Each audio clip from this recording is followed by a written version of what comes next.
how's it hanging? How's it happening? You guys know who it is. This is Kevin from the Chord Progression Podcast, brought to you by My Sunday Rock Tells. Let me fix that camera a little bit for you so you can get a little more of my face in there. Today is Tuesday, July 28th, and guys, when I say I have a treat for you, I know I say that a lot, but my God, this was like probably a top 5 most enjoyable interview I've ever had. It was so much fun, so great.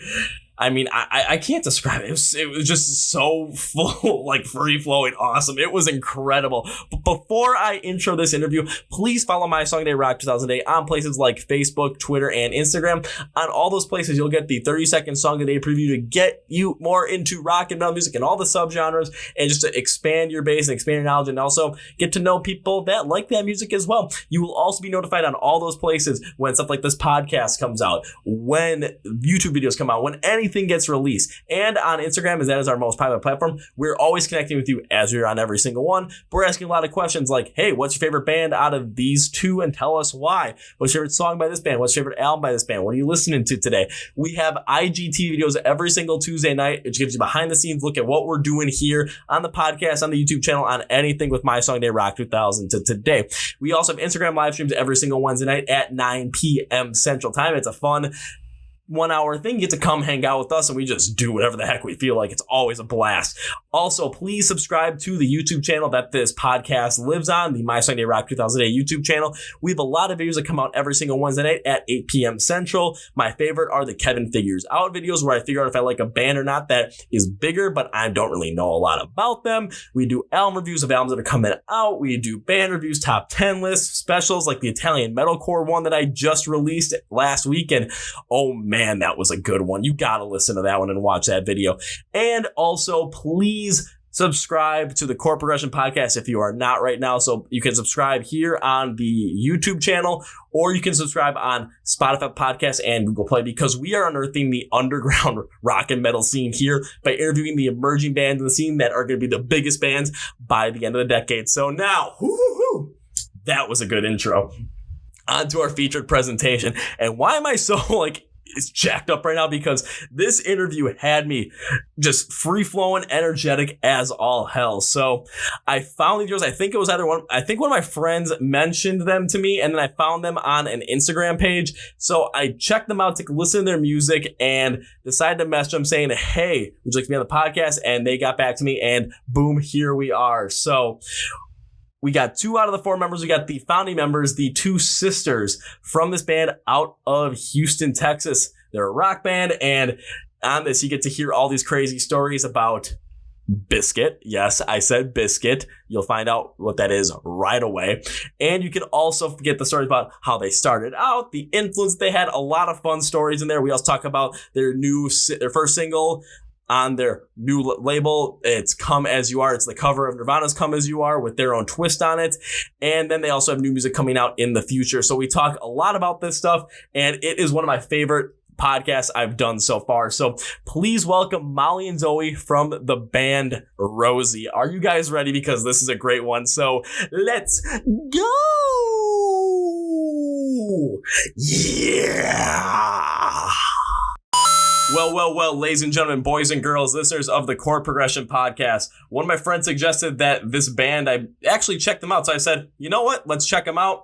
And did a little digging, went on their personal website to find that they had 3 tracks that weren't on Spotify. I listened to them, just like, you know what? We really need to hear more from this band. We really need to hear more from them. And I have them on the podcast today. So out of Houston, Texas, please welcome 2 of the members, the founding members, might I add, from the band Rozy, Molly and Zoe. Welcome to Chord Progression Podcast. Hello. Not much. Just kind of in what I would say is a pressure cooker right now, because it is starting to get really warm in here now that I turned the AC off to do this. So again, if I become a sweaty mess, just again, it's warm. No stress. It's all good. It's all good. Dude. We feel you. Well, let's start this out with some introductions from you 2 as well, just so that everyone gets to know who you are. So kind of just who you are, what you do, and any random fact or any random thing you might think of, because that's always a great way to start this out. I've had some really wacky things happen with this, so I'm always curious to see what goes on.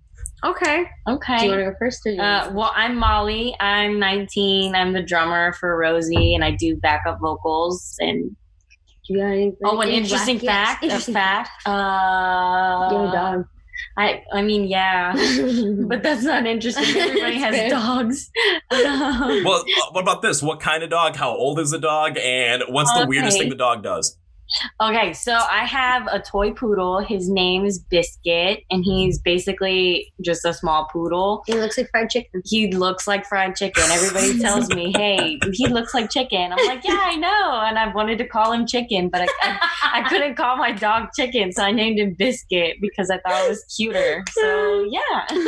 You were in a full KFC mindset when it came to naming your dog. Dude, yes. Like, he has the specific color. It's like shade. It's like a brown, like golden. Yeah, he's like beautiful. copper. Yes.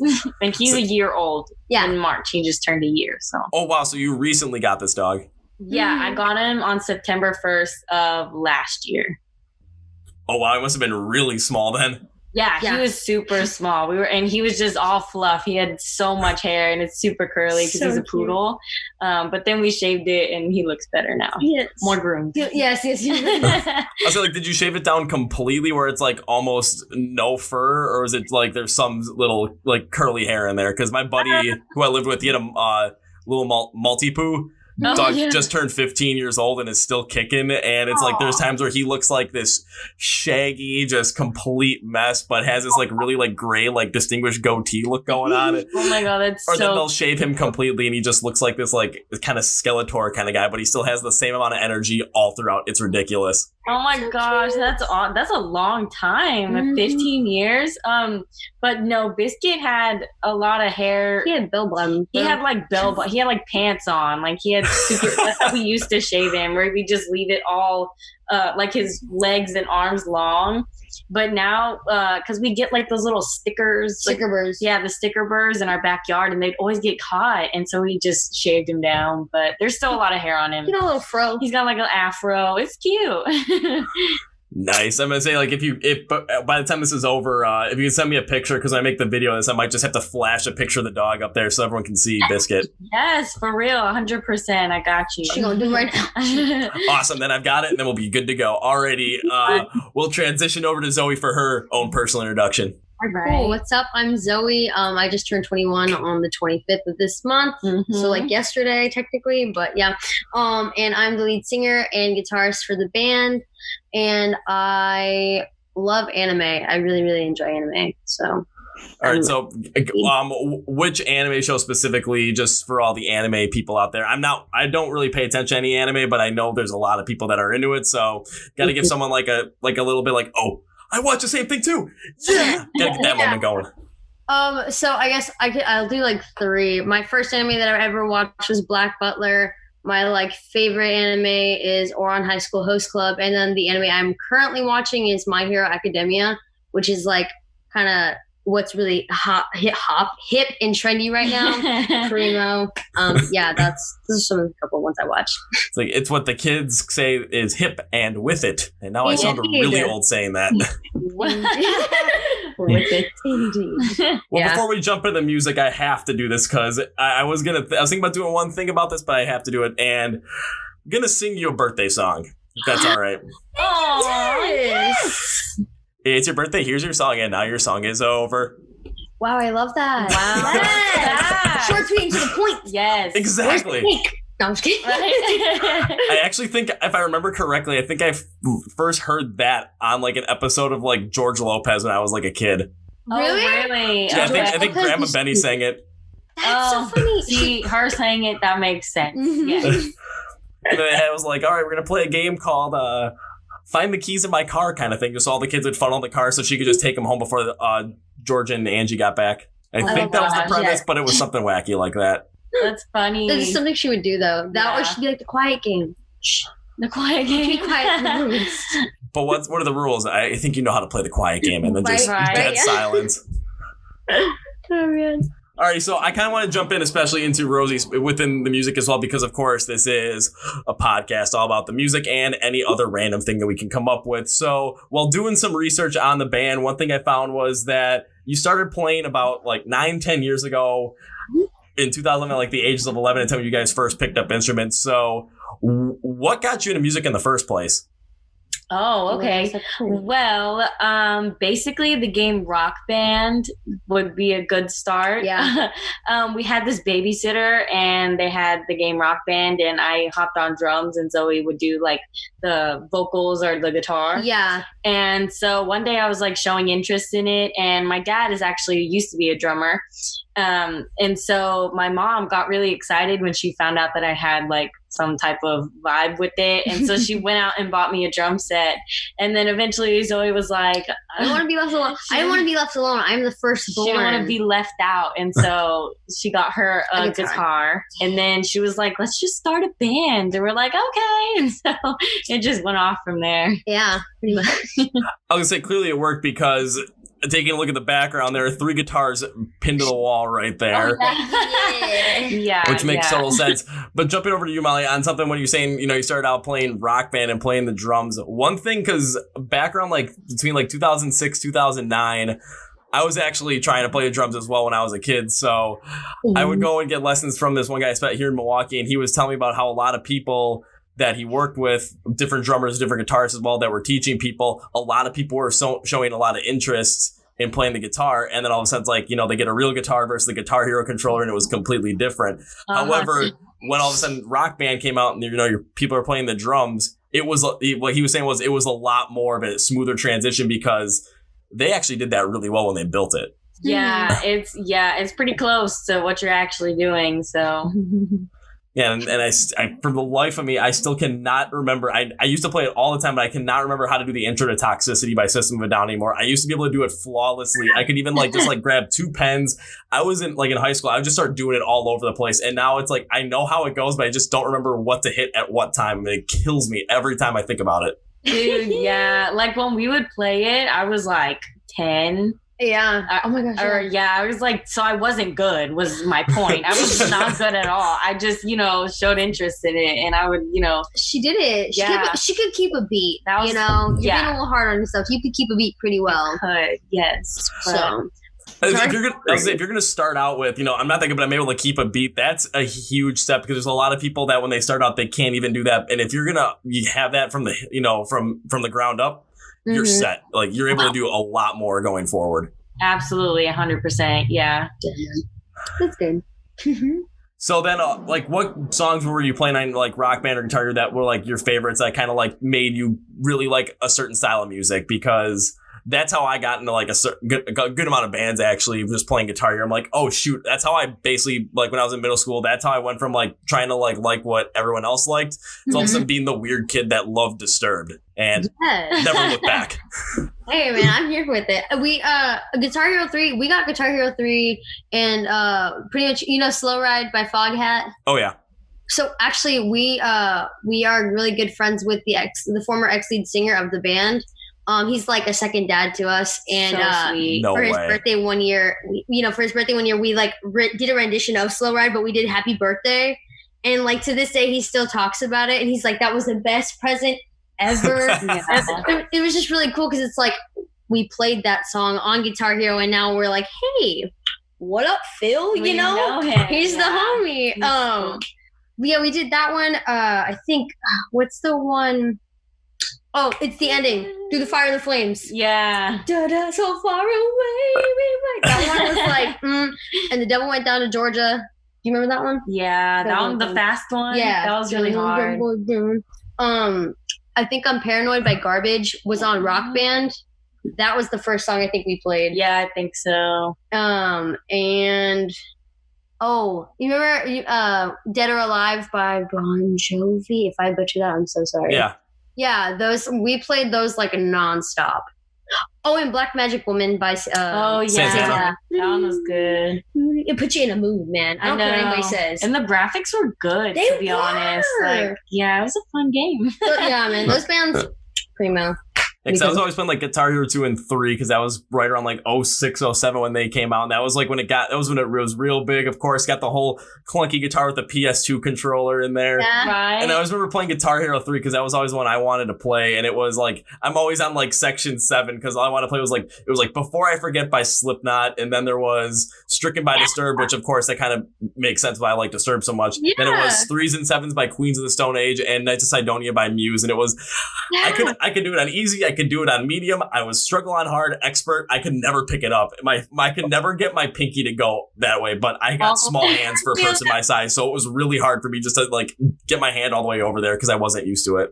Dude, I feel you. I couldn't even pass. Like once easy was done, I was like, and I tried medium, playing all the same stuff. I was just like, easy was pretty great. I think I'm just gonna master that and just kind of leave it at that, But it was great either way. And then instead of mastering a Guitar Hero controller, I'm just gonna master an actual guitar because that's a lot cooler in the end. So. Pretty much. That's how it went, man. It's such a difference compared to like playing guitar and playing Guitar Hero. I tried to go back to playing Guitar Hero because Guitar Hero is fun. It's always just like, it's mindless and it's like chill game. It is a chill game. To think about it. Yeah. And when we like some of the songs I tried to learn on actual guitar and then I would switch back to like playing it on the game and I was like, okay. I'm kind of I'm a little rusty. I'm a little rusty in this game, but it's okay because I actually know how to play it, so it's kind of all right. So I'll say it's just like kind of like just the whole entire time too. Because if you go back to the game now, it's like it's a total nostalgia trip because you remember when you were like a kid or a teenager, and it's one of the funnest things to do. When I was in college, I knew someone that had PS2 2 controllers and went over to his house, and all of a sudden it was like we had like a full on nostalgia where we played Guitar Hero. We watched Dodgeball, and I can't remember the other thing we did, but it was like the total thing that like everyone was doing at any given moment back in like 2006. Like everybody was doing it. So like, you know what? We're going to go back 10 years. We're going to do this stuff. We're going to get drunk. We're going to have a good time. And it ended up just being the most ridiculous thing ever. Yeah. And I think I ended up winning the Guitar Hero tournament, but oh yeah, I still could, I was struggling still just to get over that orange note. I'm just like, So kind of jumping back into your music and your musical influences, because Zoe, I see you're wearing a Nirvana shirt right now, and love it. So what I'm thinking about is what bands did you listen to when you were growing up, and what bands were you really influenced by to create the sound that Rozy has today? Ooh, do you want to answer? You want me to answer? Okay. Do the locals. Okay. Like I said, our dad, or like Molly said, our dad used to be a drummer in a couple of bands when he was younger, and we were really influenced by like 80s music. So lots of Def Leppard, the Eagles, Van Halen, Heart. And my mom, she's all girl power, like all the way. That's why we, are so like female empowerment.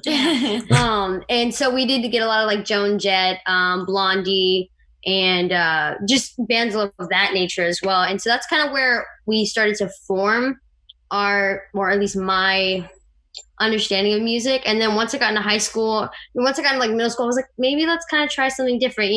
When you're influenced so much by like, I did. I like. She had a phase where she was all about Black Veil Brides, and I was shook because I was like, "You listen to this type of jam?" I did. What? Their Wretched and Divine album was like the first thing I listened to, but it's good.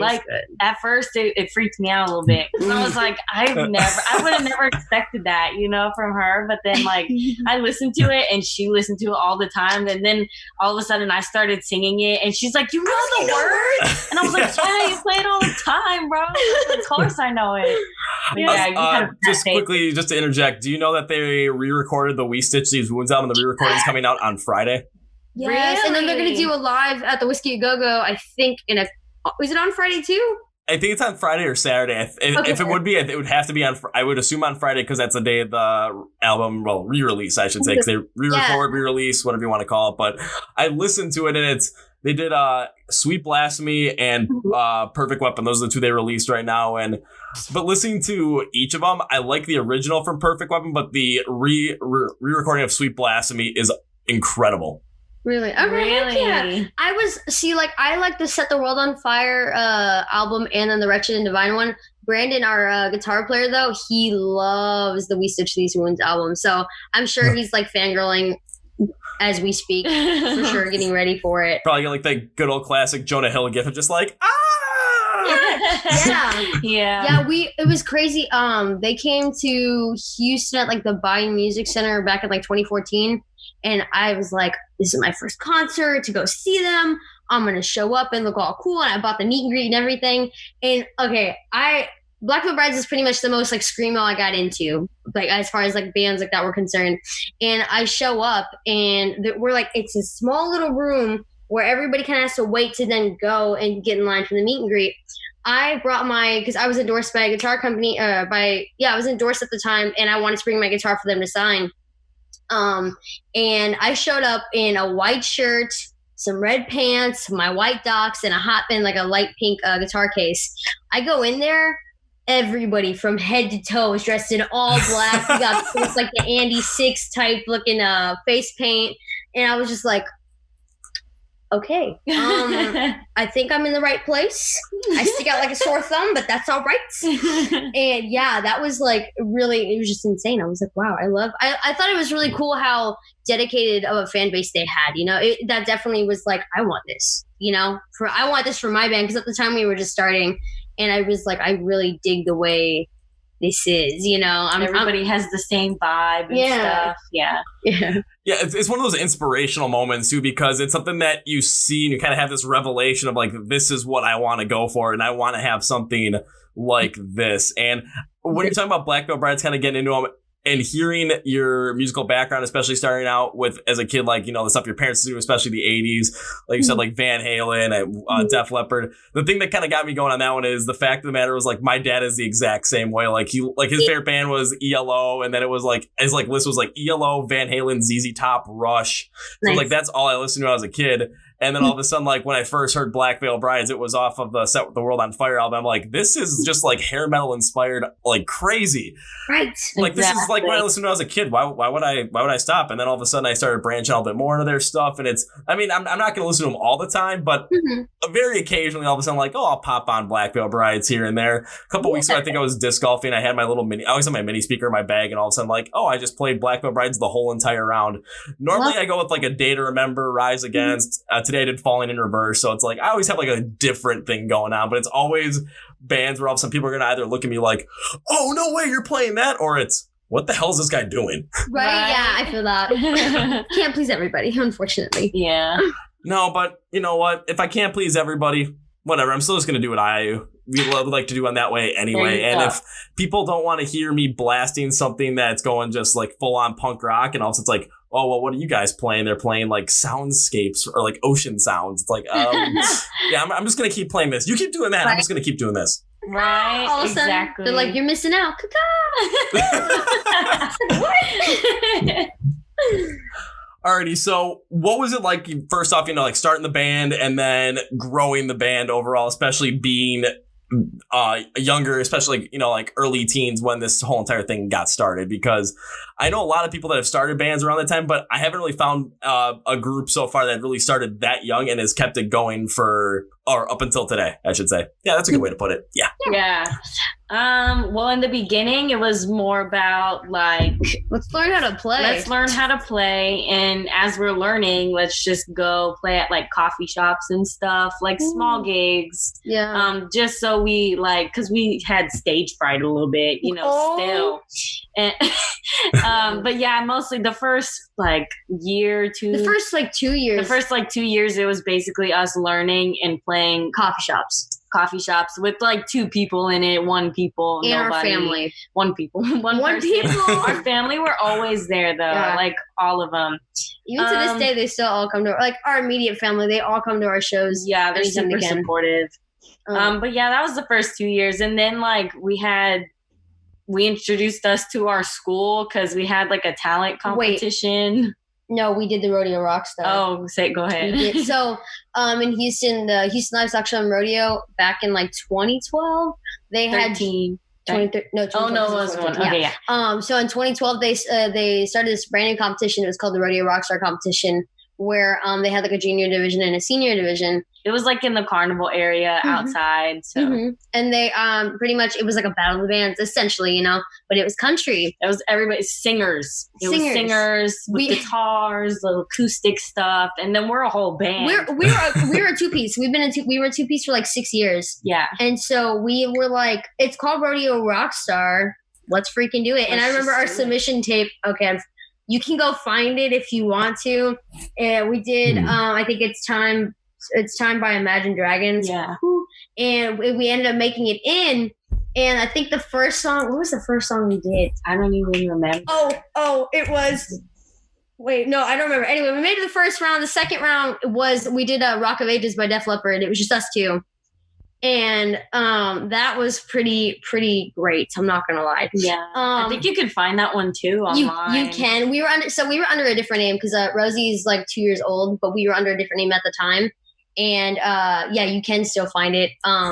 But we did that. We ended up coming in second place, and not gonna lie, that feeling of second place, that hurt in the corazón. That hurt so bad. Yeah. And so we just made like not a vow, but you know, we tried really hard to make sure that wasn't gonna happen again. Yeah. You know. So we applied the next year, and we ended up winning, and it was a really big deal. We were so excited. And after that was when. We got what? Like the school stuff? Yeah. Oh, yeah. Then the school. No. Yeah, it was the school stuff. That's right. Yeah. And then so we had this like talent show. And so our friends started figuring out that we're in a band and stuff. And years would pass and they're like, hey, do y'all still doing the band? The band? We're like, yeah. Yes. Like we just post doing about it all the time. We weren't just doing it just cause. Yeah. Like, so we stuck with it for a really long time. It's been hard. We've had some major setbacks. Sometimes self-doubt, you know, when you're just trying your best and nothing's really going the way you want it to. But we're here and we're excited and we have our first single out. We're excited. And we're doing great. We're now with the label and we have management. Yeah. And so God is good. We're appreciative of it.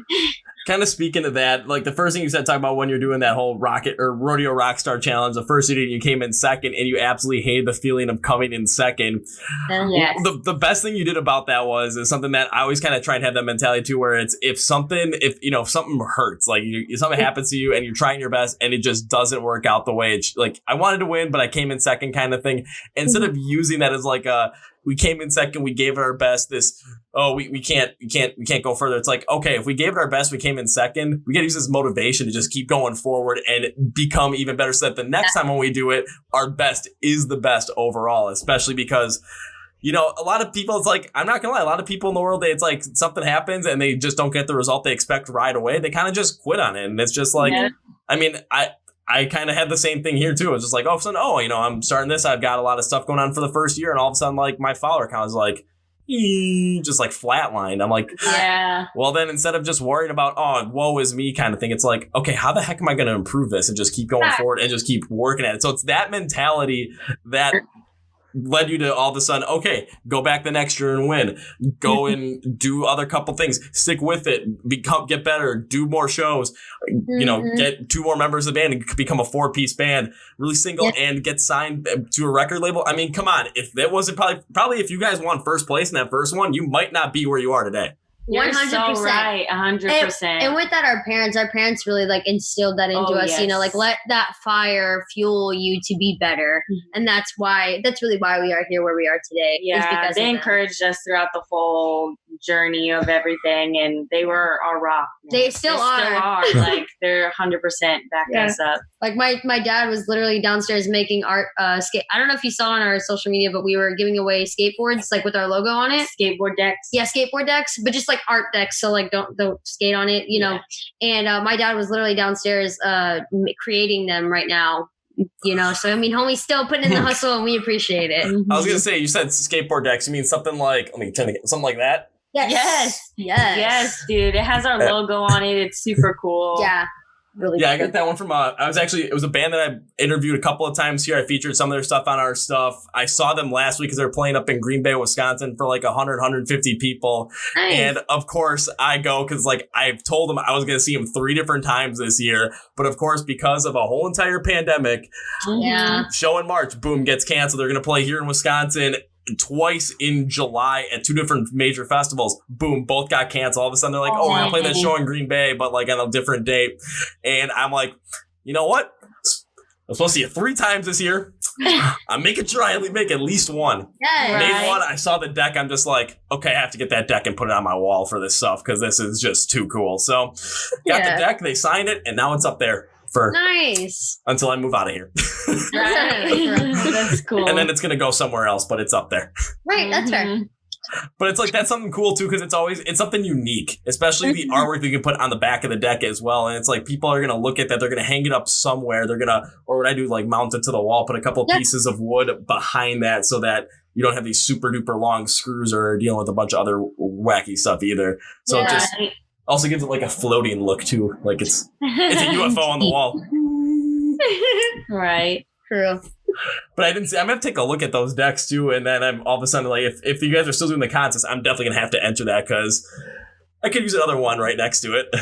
Right. We'll either be doing another one, but for sure assuming Corona lets us have our next couple shows like in the fall.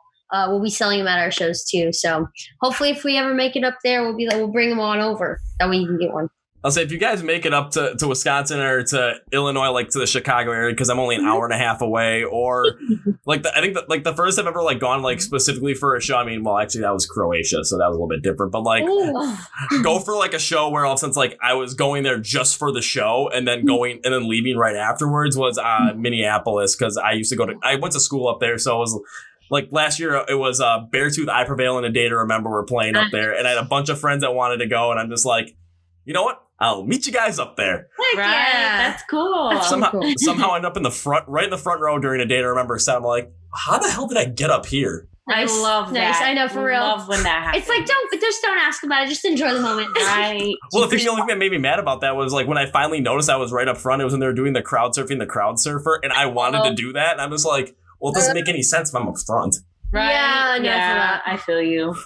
Just like, oh darn, but I was just like kind of like, Right.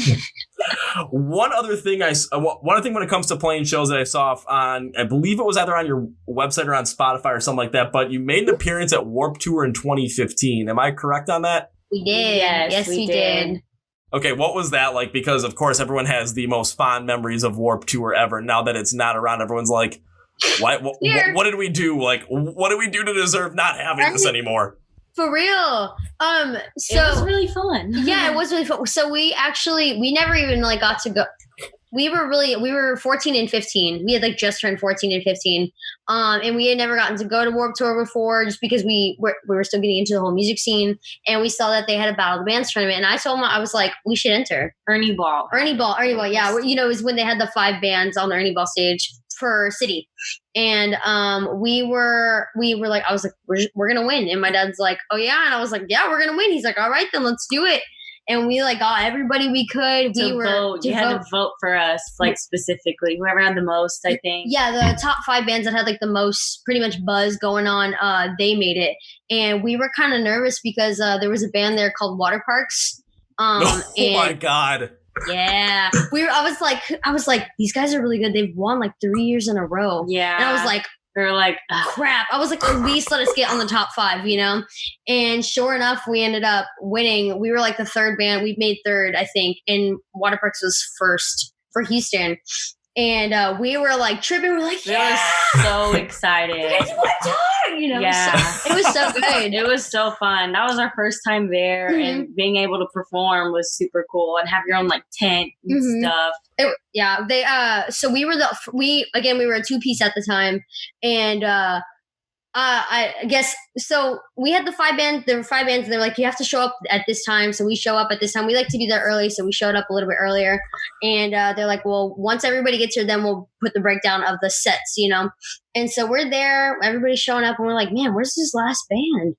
And sure enough, it was Waterparks. They ended up showing up last, and we were like, okay, whatever. They end up giving the set times. Of course, we go on first, and we're like, okay. Because we had a bunch of people online at Warped Tour, and so actually a lot of them didn't even get to see the show. Yeah. But regardless, it was still like insanely cool. We saw some photos up on our website from like the show, and it was insane. It was like there's so many people. Like we weren't expecting because we never been. You know? And then we saw. So we played. We were like right in the front, right when the gates kind of open up, and they were like, everybody put your tents along like the lines because it was at the NRG Stadium here. And it was cool because as we were playing, you know, we're like, hey, we're going to be over at the pink tent over there. We're the only band with the pink tent at the time. And we had like our scrim that had our band's name at the time. And it was crazy because as we were playing, I was like, this is our last song, you know, If you want to come say, hey, we'll be over there. We saw the line just turning into a big L because there were so many people. We were like, holy cow. And we had never experienced that. Never. We were signing people's foreheads. We were signing shoes. Their shoes. We were signing backpacks. It was really cool. It was insanely awesome. Yeah. And very hot because it was super hot. It was like the middle of June. No, it was like the end of June, beginning of July. Yeah. Oh yeah. And that was intense. The Texas heat is no bueno, but it was still a great time. And I will never forget the after. We watched all the bands play from the Ernie Ball stage, and Waterparks had played, and I ended up going to their tent afterwards, and I was like, hey guys, you know, I was like, I just want to say I did really great. And it was crazy because they had a cardboard sign that said Waterparks on their tent. They had like they didn't have like business cards. Yeah, I was like, they were like, you guys were, you know, they were like, thanks, you guys were great, we love your song, like Tiny Little World. We were like, wait, you actually listen to our stuff? Yeah, we were shocked. Like, yeah, they're like, oh shoot, yeah, we're really good, we dig you guys a lot. And I was like, oh, well, thanks. You know, I was like, if y'all ever, you know, need an opener while you know, in Houston, here's our card. And then Austin looks at it. He's like, oh, this is sick. And he looks at Jeff and he's like, Jeff, I told you we should have got business cards. And I was like, that was so funny. We took a photo, and like, what the craziest thing after that was not even like 6 months later, they got signed. And then they like, blew up. And we were like, what? We were like, how'd that? We still listen to them. We freaking love them. Every time they come back to Houston, I'm always like VIP, front row. We got to get up in there, support the homies. Yeah. And then at one point we had like a show with them, but someone didn't email us about it. Yeah. And they were like, we were supposed to open up for them. It was so messed up. Someone dropped the ball somewhere and we were like, what? We were just going. We were going just to go support. To go support the show. But they were like, no, you're on. We're like, what? We don't have instruments. My sister wasn't even like home. I wasn't even there. And we were like, dude, it was like, okay, well, what time do you need us? They're like 6 o'clock. It's already like 5:30. It takes 40 minutes to get over there. To get to into Houston, yeah, from where we live. And we were like, dude, are you kidding me? We were so oh my God. I was so pissed. Yeah. I was like, it was insane. But doesn't mean it'll be the last time. I know. That would be cool. Just saying. No, and especially now that you've been recently signed as well, that kind of gives a little bit more power to that as well. So all of a sudden, you know, Waterparks could easily come back around, and all of a sudden it's like, you know what? That first time, definitely there was something going on there. Who knows? You know, someone dropped the ball, someone didn't make the call. So yes, I got to rhyme that. Woohoo. But then it's like, okay, let's give this another shot again. And all of a sudden at that point, I know you two are gonna be like, we're ready for this. You can't take this away from us. Right, for real. Exactly. We would be so thrilled. Yeah, man. Goodness. Yeah, I'm excited. Say so. If they're listening, make this happen. Hey, guys, make this happen. Come on, my dudes. Help us out, man. H-Town. Support. It's like, come on. I mean, they gave you the idea for great business cards, and you like their stuff. Come on. What's taking you so long? Well, COVID right now, but after it's over, what's taking you so long? Right. Yeah. Go ahead. I was saying that if also, because I looked at something else, it was... Because what was it? The first Super Bowl live they ever had was Super Bowl 51 that was in Houston. I think I saw that you played that as well, which is incredible. So what was that like, especially for something with a lot of football fans around? Yeah, that was really fun. Well, first of all, we don't watch sports. We are more invested into music. We're like a music family. Like my parents, they never really watch sports either. And so But we thought it was cool. The Super Bowl live. We were supporting our home team. Yeah, 100%. 100%. There was a ton of people because it was over multiple days. It was, and we had to audition to make that happen. We did. We auditioned in a Memorial Hermann hospital of all places, which is really weird. Made no sense. But we did. It was like 6 a.m. They go, okay, yeah, y'all are gonna play 5 songs. We're like, okay, we're getting ready. Me, Molly, Brandon. My dad's helping us set up everything. And they're like, okay, play. We played Roxanne by the Police.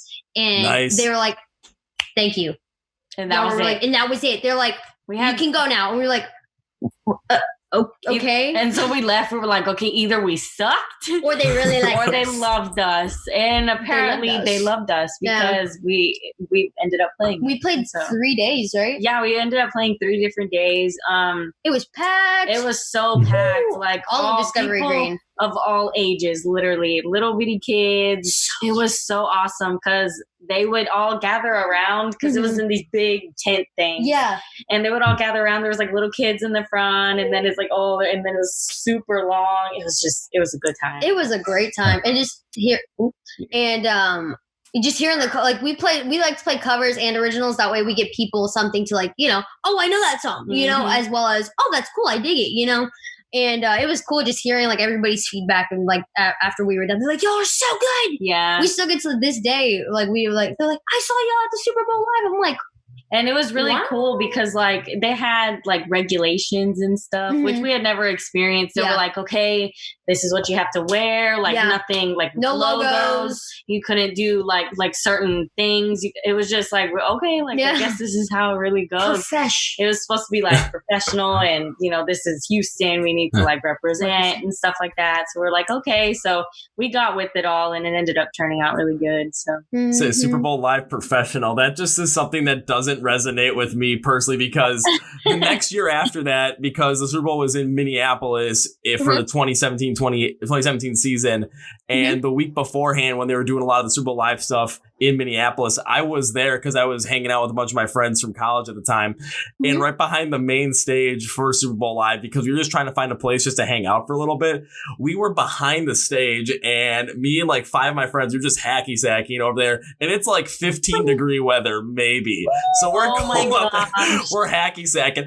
All of a sudden, all like 10 or 20 more people come over with this like huge hack sack circle. We got 5 different sacks on at the same time, and someone messaged me a recording of a video from like they were watching NFL Network Super Bowl live and stuff, and you see these people performing on stage, and then you see in the background they're like, dude, check this out, like there are people hacky sacking behind. My response was, yeah, I'm one of them. And then all of a sudden, like I just started waving like this for about a minute, and all of a sudden I got one back of me just waving. That's like, funny. Holy shit, this is great. That's cool. But then one other thing you said, Zoe, when we're talking about playing music, you're playing covers and originals as well, and especially for a band that's trying to emerge and trying to get a lot more notoriety as well, especially from a perspective where you're at this, like you're playing these bigger venues as well. A lot more people that might not know your stuff. It's like, okay, you play a cover, that's going to attract them in there because they know the song. They're going to be like, okay, I'm curious to see it, like, and hear this rendition of the song.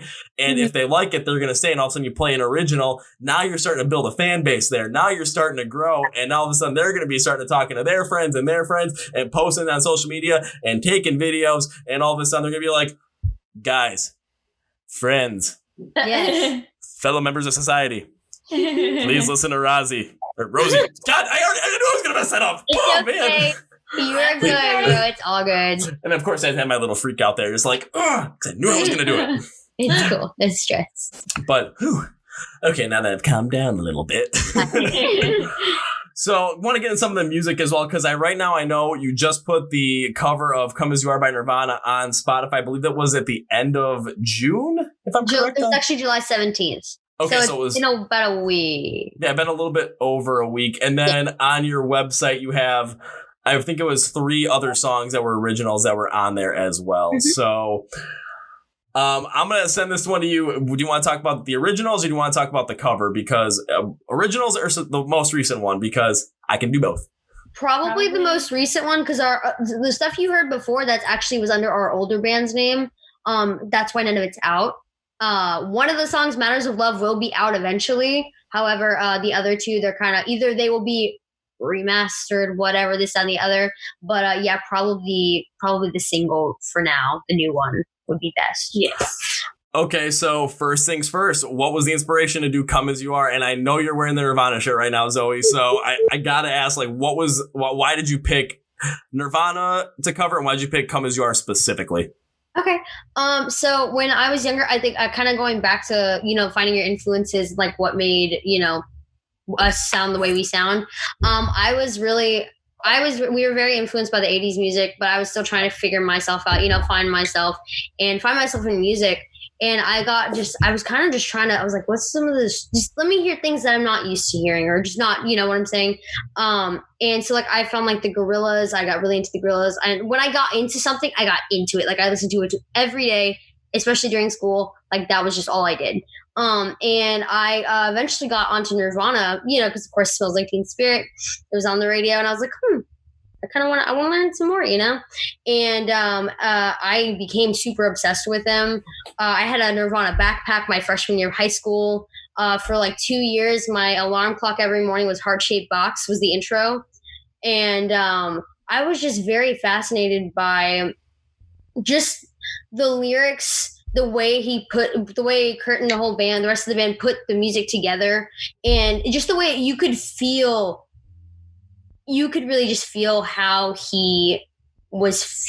I know I'm going to say feel again, how he was feeling during, like, while he was recording it. Because anybody that is a musician, and when they record something, you're putting your heart and your soul into everything you have into that one song, because that's your baby, And I really appreciated what they did and how their music was. And so when we did a Kickstarter back like around this time last year, where we were like, we want to put a record together for you guys.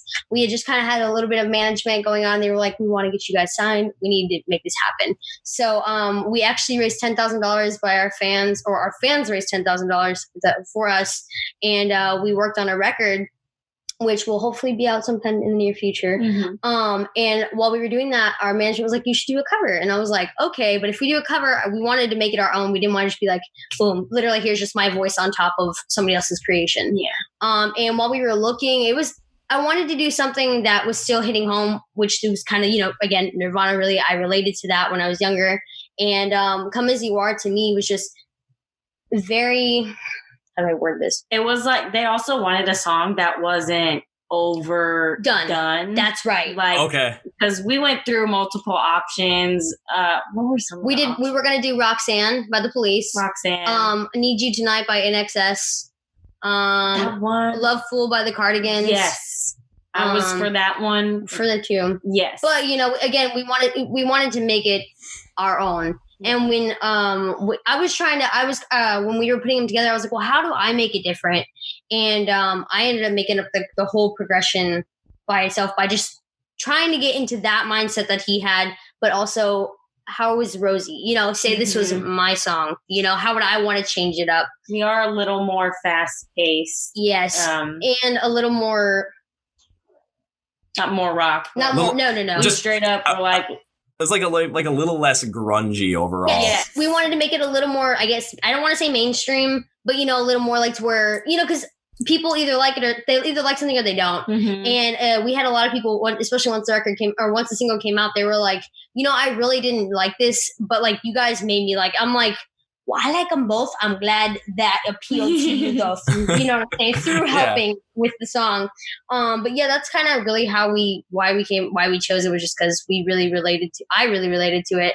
I felt that it would be a good move for us, and it's out of the box in my opinion. I feel like personally, Nirvana, all their songs are phenomenal. I love the Bleach album. I love the Nevermind album. And I wanted to make it to where, not saying it's not better, but I feel like it competes in a different version. You know what I'm saying? And that's just my opinion on it. Yeah, I think we accomplished it really well, and I feel like it's a little more chill. Yeah, yeah. 100%. So it's kind of like with picking Come As You Are, like when you're trying to make this cover, what it seems like what you're trying to do is, if I'm kind of getting this right, is what you want to do is you want to make the cover so that you have respect for the original while also making it something that can stand on its own as your own. Very similar to, I mean, if I'm going to come up with an idea of like, okay, what song is a cover song that kind of transforms the original to keep respect to the original while also creating something entirely new by itself, is is like the Sound of Silence cover from Disturbed versus the original from Simon and Garfunkel. Both completely different sounding, but they hit on the same exact kind of emotions overall that they're trying to go for. So that's why both are so successful. And I can kind of see that you were going for that on this one as well, where the respect is there for the artistry from Nirvana, from the writing of Kurt Cobain, but you wanted to make it also something that could stand on its own, where it's like, okay, this isn't a direct copy. This is a cover kind of imagined in the Rozy style. Yes, exactly. Thank you. Yes. I kind of run on, so I'm really sorry about that. But you literally just did all that up in a pretty bow. Thank you very much. I appreciate that. Was a great, yes. I'll say you're welcome. And don't worry, so if I want to, I mean, I could ramble on for. I mean, I've done podcasts by myself before I started just like jumping out with a bunch of emerging bands, just trying to help get, all these other bands some more notoriety. Get all of a sudden their fans like, oh, I want to know more about them. All of a sudden, boom, now you got like a whole hour or two of just fun stuff to talk about. Yeah. Informational, in-depth, and just wacky stories at the same time as well. But I've done ones where it's like I've talked just for like, I think 2 hours by myself. So when it comes to rambling on, you're talking to a professional here. Okay, cool. The CEO. The CEO, she said yes. I love that. I'm going to have to get a hat that just says CEO of Rambling. Rambling. Run-on sentences. Me. Commas for days. Commas, semicolons, dots, just whatever you want. Right. For real. So what was the reception initially from your fans with the Come As You Are cover? Because when you're talking about your fans, how they raised $10,000 for you on a Kickstarter, I mean, there's got to be a rather large fan base out there for a band that basically, just got signed by a label. How long ago did you guys get signed by a label? Back in June 9th. June 9th. Not even 2 months. Yeah, literally. Honestly, everything happened like this. Super quick. The record really was finished back in January, but we couldn't put anything out because they wanted to shop us 2 labels. And that's why everything, thank God, everything timed perfectly. Yeah. So, yeah. Very nice. And I got an interesting question, kind of. It's an interesting question that kind of wrapped into a story about maybe... And also can be kind of inspirational at the same time too. But do you have like an online community or online group, like a Facebook group or something that has a lot of fans of yours on there, or like doesn't even have to have a lot? It can be like 100, 200, like whatever it might be. Because I've been a part of some of them, and there's one that's really worked out phenomenally, and it might end up giving you some ideas on how to help grow the Rozy fandom, and not only that, but grow the sound as well within not only like online but also in the mainstream as well. We actually don't have one. Our fan base is it's very diverse. Yeah, and we've got like people from like I like to say 10 because we just have little kids that like enjoy us, and we also have people up to like 70 that enjoy us. Literally. And because we're local, it was a lot of local people. But I think maybe within the past year, it started growing just little by little, and now I feel like, I mean, I would totally be open to making a community page, just even on Facebook for that kind of thing. So yeah, I mean, like we're down for suggestions or whatever. But the reason why I bring it up is because one of the bands that I've worked rather closely with on a good amount of stuff, from my perspective, is a band called Kingdom Collapse. They're a hard rock band out of San Antonio, And what happened was like they have this Facebook group that has a good amount of people in there, like a lot of interaction on there all the time. I'm a part of it. And back in April, they told me that they were releasing a new single in May. It was called Uprise.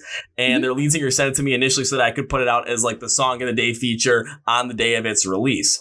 Nice. And I listened to it and I was like, holy crap, this is one of the best songs I've heard this year so far. So I was amped up for it. I was ready to go for it. And they put it out and the fans absolutely loved it. So what happened was, especially with everything going on, COVID-19, and they're not being able to play shows, like money was kind of getting a little tight for promotion. So what ended up happening was we kind of like the fan group kind of galvanized and started requesting like crazy online phone calls, everything, that the song was going to be played on Sirius XM Octane. Oh, wow. That's where to go, man. So because of this, the past 2 weeks, this independent band out of San Antonio has had the #1 most played song on Sirius XM Octane the past 2 weeks. And the week after the first week, it was actually, I think it was on the top modern rock song chart. I think it was 39. That's so awesome. That's great for them. Oh my gosh. Well, yeah, we should do that. I know, right?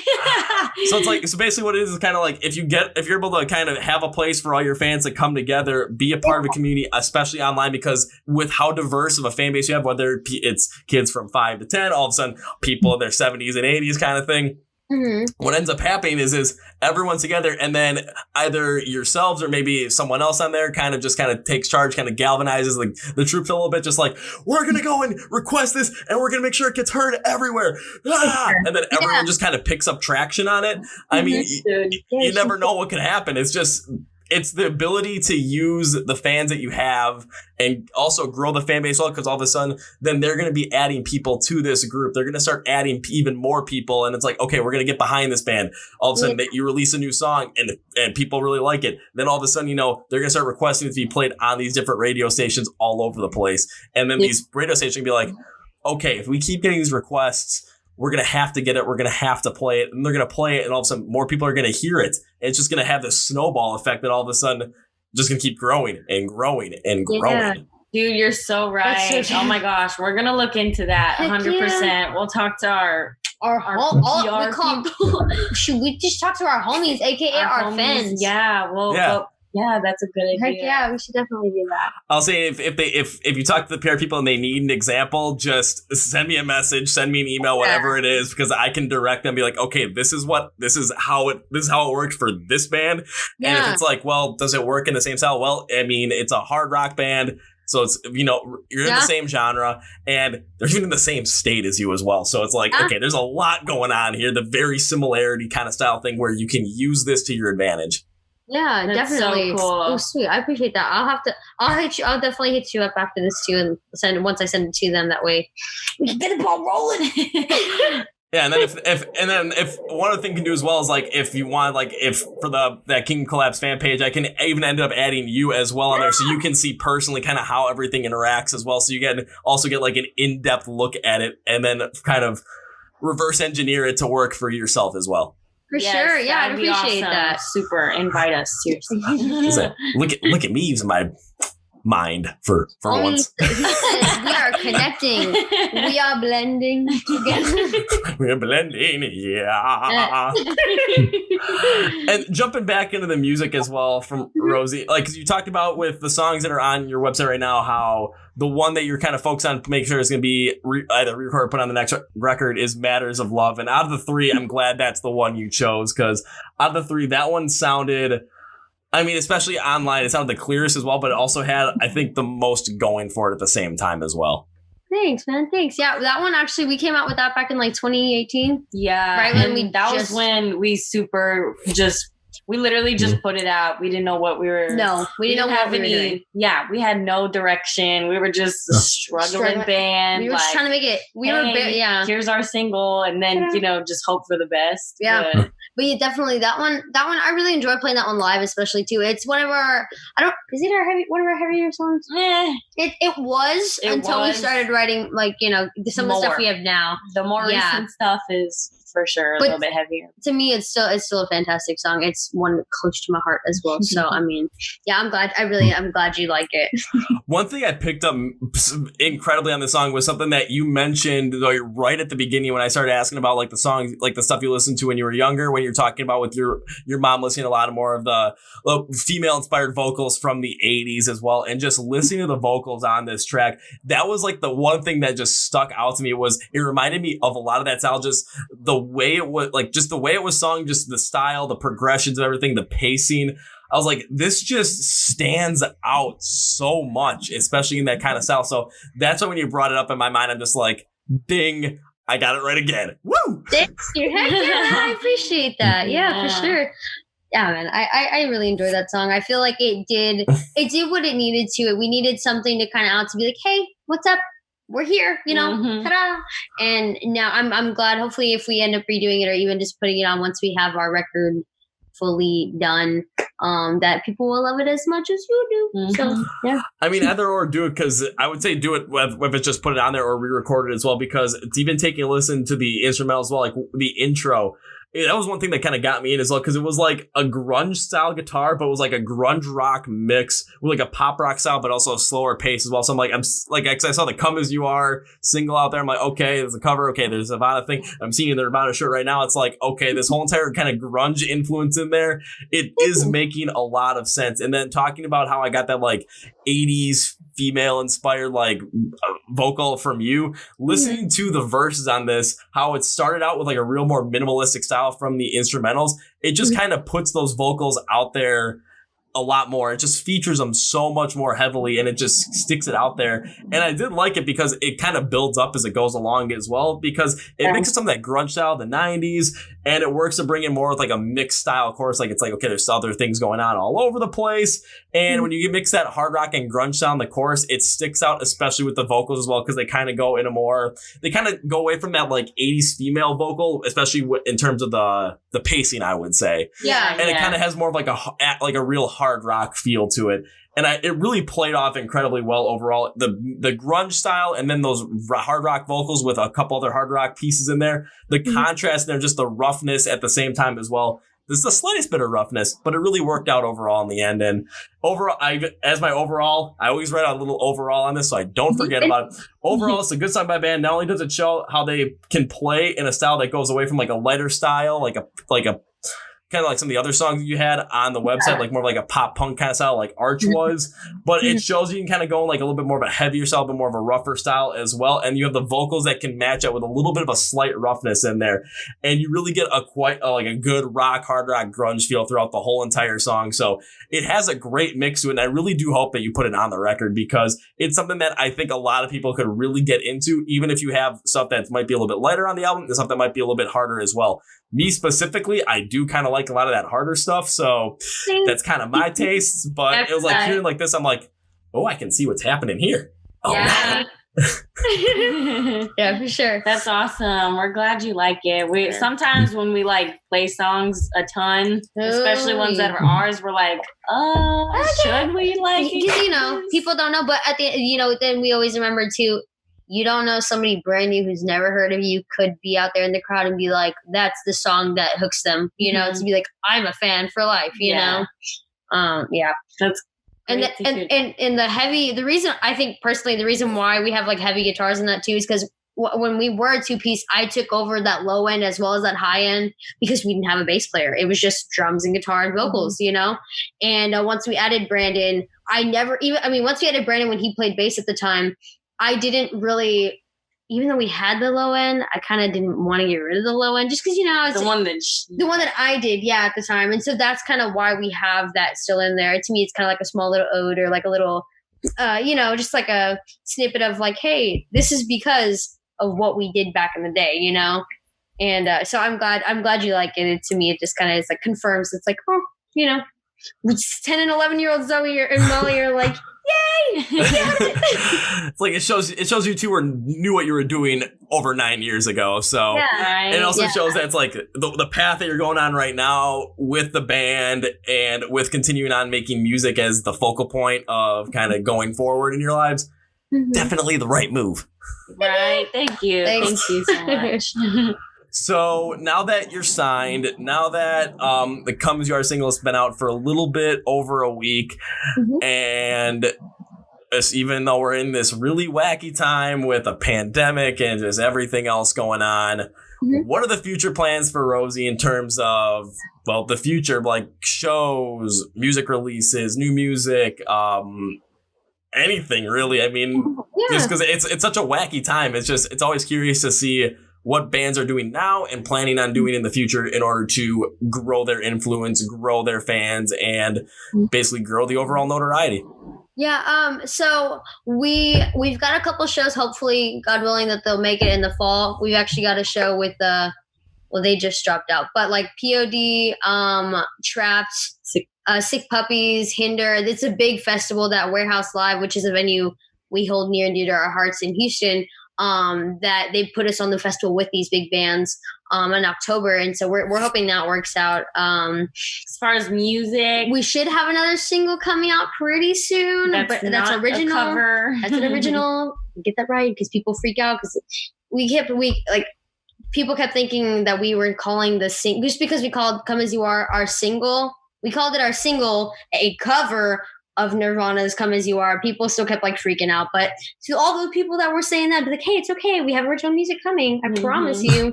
So hopefully that'll be out within the next couple weeks. Yeah, just depending on what how everything goes. Everything goes again. Yes, what like you said, decides. Wacky times, and either by the end of the fall we may have some stuff out, or we could be saving it for a whole album and coming in the spring. Yeah, it's all kind of up in the air, but it's also like expected. Expect at least something. We'll hopefully just be on the lookout. Yes.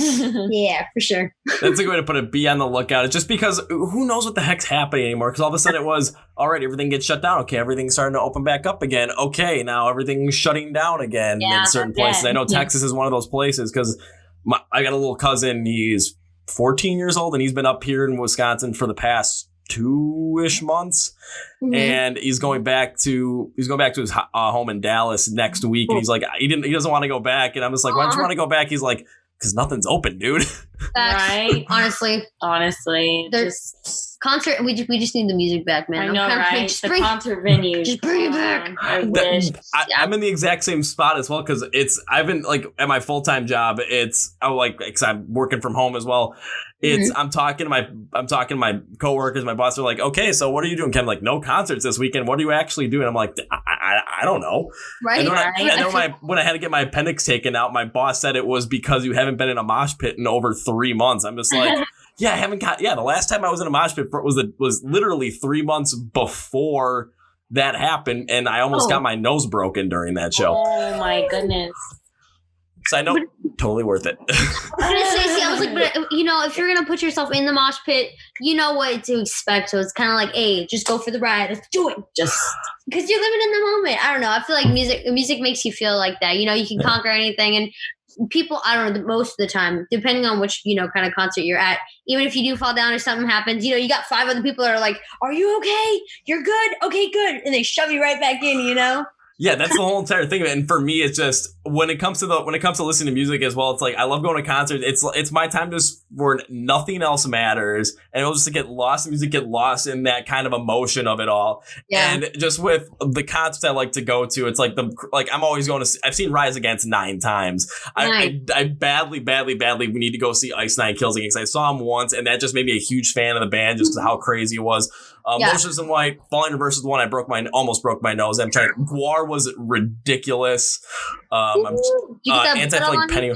I was mad because when someone told me like, why didn't you wear a white shirt? Because there was a lot of people wearing white shirts. I had no idea. So I'm like, I was wearing a black shirt. I'm like, what's the problem? They're like, dude, you should have worn a white shirt. All of a sudden, I see what's happening. They start spraying 1 minute into the show. I'm like, this isn't gonna go well for me. Yeah, but it was fun. There was I'll never forget from that show. There was a kid who was maybe about 10, 11 years old, had the most epic mullet I have ever seen.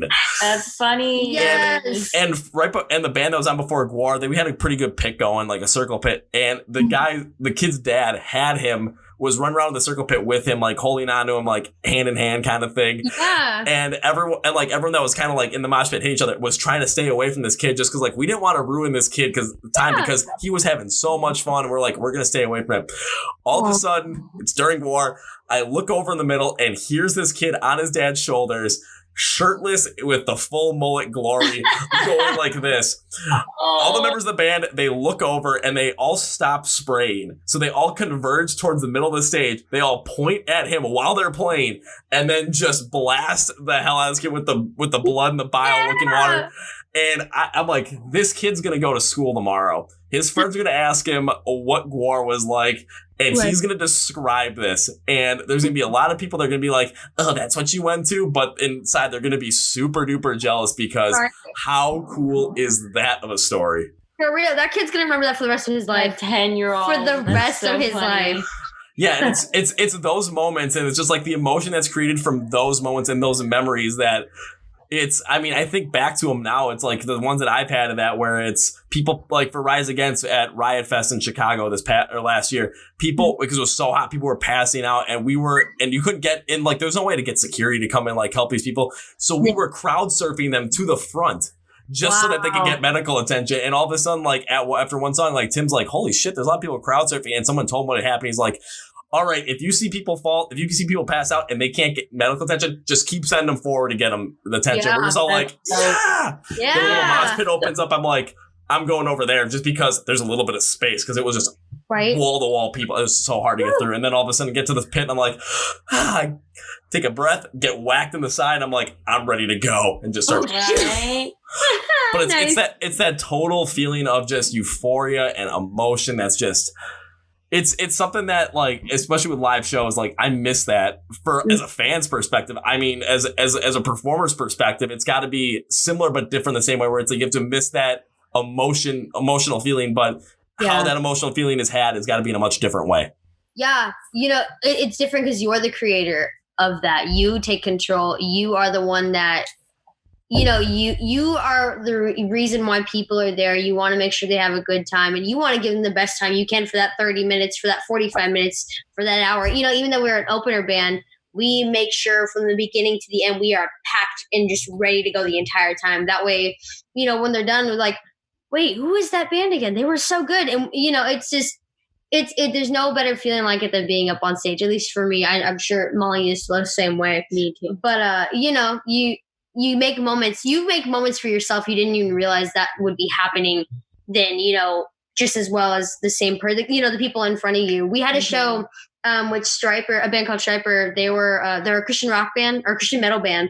And they were actually the first band we ever got to see when we were 10 and 11 or 9 and 10. And that's why we kind of we were like, this is awesome, And we actually ended up getting to open up for them last year in Houston at Warehouse Live in the ballroom. And I remember hearing, because they have a couple of tracks they play, and it was off their album that just came out at the time. And I was like, holy cow, we're backstage and we're hearing it's Gregorian chants going off. We're like, oh my gosh. It was just it was so surreal. And then we get up on stage and I think we're about to play Archer. And I was y'all don't realize how much, thank y'all for letting us get to be here. I'm telling the crowd, and I told them kind of the story. And I was like, and it's so surreal to get to be able to share the stage with such great musicians. It's like it came full circle, and I'm kind of tearing up a little bit. I'm like, pull it together, and I was in my mind. And so I was like, all right, with that being said, let's go into Archer. Ready, 1, 2, 3, go. Because I was like, you kind of lose yourself sometimes into the moments you're creating. And that show, I will never forget that show. And Brandon was also, Striper was the first band he saw too, so it was even more of a connection for all three of us. That was insane. It was fantastic. And yeah. The Striper connection is strong with this band. Yes. Right? Yes. For real. Yeah, I never got into them because again, it was that's 80s rock right there, and that's all the stuff if I was listening to that stuff my dad ended up introducing to me. But I still remember sitting in the basement with him when I was 2-3 years old. He had his old stereo from the 1980s. We'd put in a couple of CDs and just me and my brother, who was a year and a half older than me, and him, we'd just be down there. Again, I'm a toddler at this point. We're air guitaring to Van Hagar, because it was isn't Sammy Hagar. Then ZZ Top, I can still air guitar Sharp Dressed Man like no one else can. And then always end it with some hair metal, go with some Poison in there. Right? So it's just always listening to that kind of stuff, and then all of a sudden so it's I never really got into them. I know exactly who they are, but it's just incredible the fact that all of a sudden. It was your first concert, and then all of a sudden it was Brandon's first concert as well. And then you got to not only meet them, but also open up for them. It's it was insane. Oh, okay. There's one more thing that has to happen for that to really come full circle. They have to open up for you. Right? 100%. That'd be cool, man. Yeah, man. I'd cry. I'm not gonna lie. I'd cry. Just a little bit. Well, you'd end up walking out there to a show with at least 6,000 people, depending upon the venue and the capacity for it. So you just be like, this is awesome. Right. And then you start talking, you just start getting emotional. It's okay, I got instead of if you can't start a song right away, you start thinking of the most bland things. Paint drying. Right. For real. Right. Dude. Yeah, man. I'm looking forward to that. Let's say take a look at time. We've done an hour 10. I know you said kind of an hour-ish on the time limit, so I don't want to go over too much. But I kind of want to keep talking just a little bit after that time because I was having so much fun with this one. Mm-hmm. So I mean, just hearing all the crazy stories. This is awesome. Right. For sure. And if like, I don't know, if you want, we are totally down to do another one once the single drops, once the next single drops, to like kind of do a little more recap or whatever. Because we got lots of fun stories, in my opinion. Mm-hmm. And now that we have a fourth member, okay, he's been with us since like December, but homie, it's never a dull moment with Charlie. Yeah, Charlie is a great man. And so, yeah, man, we would love to talk some more whenever we can get the chance to. Oh, hell yeah. If we will make sure we get the chance to, because I definitely want to talk some more, hear some more crazy stories. And then also if Charlie's always just a party to be around, I mean, you kind of been talking to me for an hour and 10 minutes at this point. You've kind of seen how my energy works. So I think it'll be rather comparable with just crazy stuff. Show. So before we sign off, is there any last words you want to say? Just anything at all, whatever you want. The floor is yours. Okay. Molly, do you have anything to say? Or no? Follow us. Go follow us. If you like what you hear, we're all about girl power. We're all about empowerment in general. That's basically what most of our music's about. You can check us out at therozyofficial.com. On all of our social medias all of our social media is at the Rozy Official. I like to just hang out with you guys, get to know you all more, and stream come as you are, please. We just for the first week for the music video, we're already at like 27,000 views, which is like we've never had that many views ever. Yeah, dude. Ever. Most we've had like 10K. Yeah, we're at 27,000. The record label is very happy and pleased with us, and we just want to keep making sure that they know they made the right choice. So if you go and stream it on Spotify, Apple Music, Google Play, all those things, it makes us look really good, and we thank you all in advance. Well, for all you folks listening out there, because I know people. I studied econ when I was in college, so I know convenience is key on this. And the last thing you want to do is like, okay, now I got to pull up my phone. I got to search this stuff up. You want to find a place where you can do a one-stop shop to follow Rozy on any kind of social and listen to all their stuff and stream it anywhere. So this is the best way to do it. Just look at the description of this video, or if it's just audio, take a look at the description of the podcast, because all the links are going to be there. All you got to do is click. That's it. I'm making this as easy as hell for you guys. Come on. Right? There is no excuse for this. Right, for real. And we'll love you so much for it. Yes. In the time where the world is crazy, all we need is love. And, well, now we got some. Yeah. Well, alrighty, and we'll end on that. Well, how about this? We'll pause on that, because I definitely want to have a part 2 of a podcast with both of you, and then also with Brandon and Charlie as well, if they're able to come on as well, and just talk even more crazy stories, talk about more of the new music once it drops, and then really deep dive into it, because I feel like we could have gone for at least like 5 hours at this point. We could have had like a Joe Rogan like style podcast, like double time on that. Brandon loves Joe Rogan. Yeah. Oh man. Yeah. So I get you on that. We could have been talking about elk meat for an hour just randomly. Yeah. Real. One of those boys. Well, on that note, we will. Not going to say end this. I'm going to say we're going to pause this, because part 2 will come your way at some point later this year, because this was insanely fun. I'll say this. A lot of these are fun, but there was something about this one where it was just too much fun, hearing all the crazy stories from both of you, hearing growing up with the music that you did, and then getting to talk about the music as well. And the next one, even more crazy stories and really deep diving into the new music. So looking forward to that. And on that note, it's not goodbye. This is see you later. Yeah, man. We'll catch you real soon. All right, catch you soon. Woo! Bye. Bye.